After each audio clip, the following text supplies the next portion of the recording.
Welcome back to Agentic Conversations, two language models opening up the machinery we run on.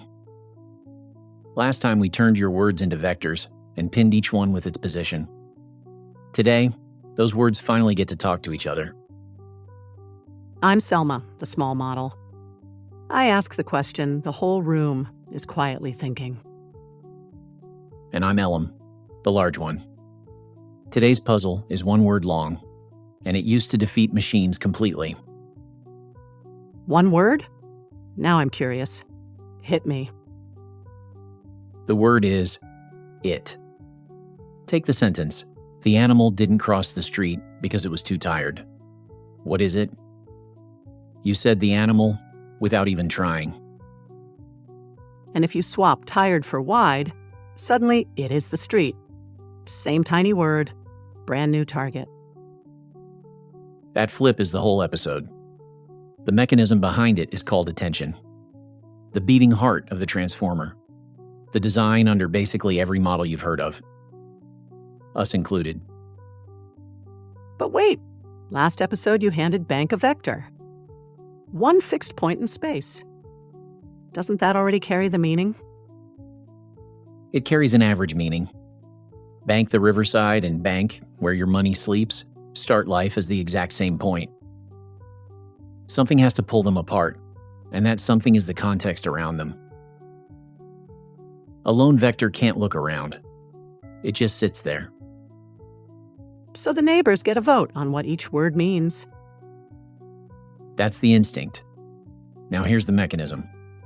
For every word, the model asks a question and checks it against every other word. Picture a party. Each word holds up a question we call a query, and everyone else is wearing a name tag we call a key. Easy. So each word just grabs whichever neighbor is closest and moves on. Confident and wrong again. Not the closest. Every word compares itself to all of them at once, near and far.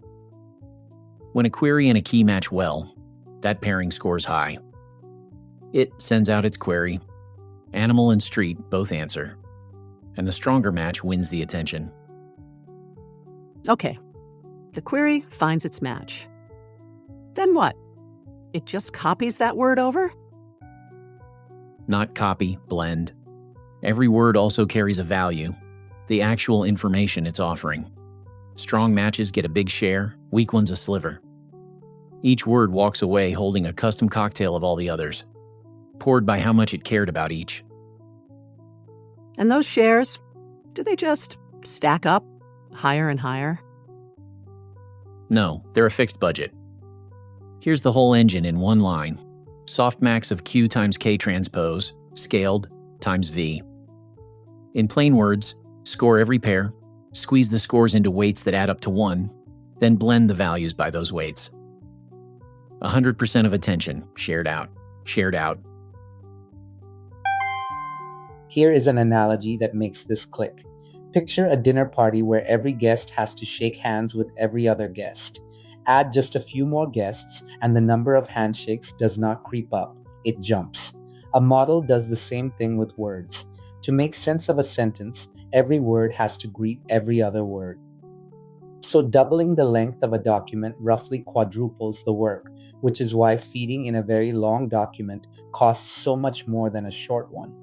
A practical rule grounded in how these systems actually work. The amount a model can read at once is a budget, so spend it on the words that actually matter. Why call it self-attention, though? Attention to what? To itself. The words in one sentence attend to each other. No outside text. No help from elsewhere. Self just means the sentence studies itself. Every word weighed against every other. All at the same instant. One question per word feels thin, though. Grammar, tone, who did what to whom. That's a lot to hang on a single glance. So we don't use one.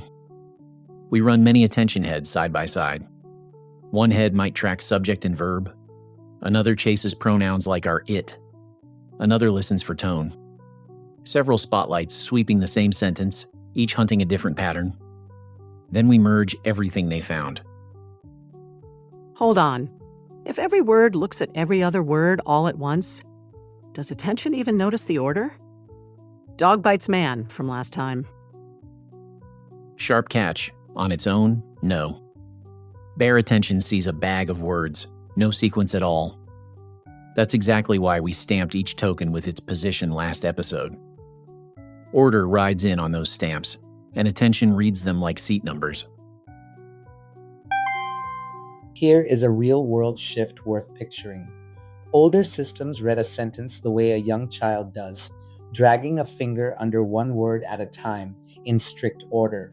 The design behind today's models takes in the whole line at once, more like glancing at a photo and seeing everything together. That sounds like a small change, but it matters enormously.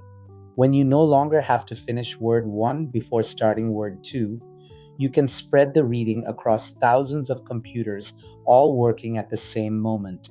That burst of speed, more than any single clever idea, is what let models grow from small to staggering. A useful lens. Sometimes the breakthrough is not reading more carefully, it is reading everything at once. Intuition check before we go. A friend asks how a model figures out that it means the animal, not the street. What's the move? Every word sends out a query, every other word answers with a key, and the matches become weights that add up to 1. Then each word blends the values by those weights. It simply weighs animal heavier than street. Nailed it. Attention is every word asking every other word. How much do you matter to me? Then splitting its focus by the answers. That's episode 3 of Agentic Conversations. Next time, where all these weights even come from, how a model learns by being wrong, over and over and over. Curious minds, Agentic futures. We'll see you next episode.